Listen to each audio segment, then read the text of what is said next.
Jeg har taget Bob med, og Bob han er en fyr, som er lærlig på jorden. Han har aldrig været her før. Og jeg kunne godt tænke mig, at I bød ind med, hvis nu vi skulle smadre Bobs liv fuldstændig. Han skal ned med nakken til sidst, og vi må ikke røre ved ham, vi må kun sige ting, han skal gøre. Vi skal påvirke ham med ting. Hvad kan vi påvirke Bob med, der gør, at han får et dårligt liv? Ingen træning. Han får et dårligt liv.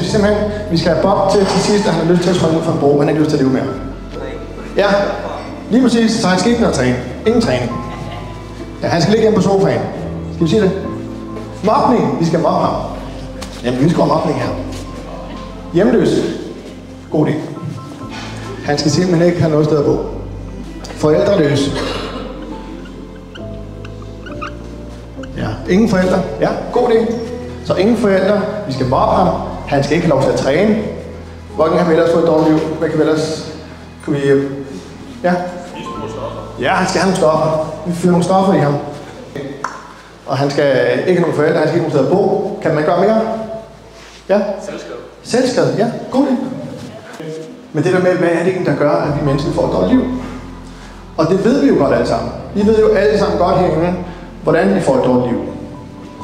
Men nu er vi klar over alle de her ting. Hvorfor er det så, vi mennesker, vi vælger ofte at gøre det modsatte? Hvorfor vælger vi at spise usundt?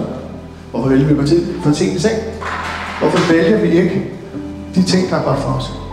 Og det er fordi vores hjerne, den vil gerne den lette løsning.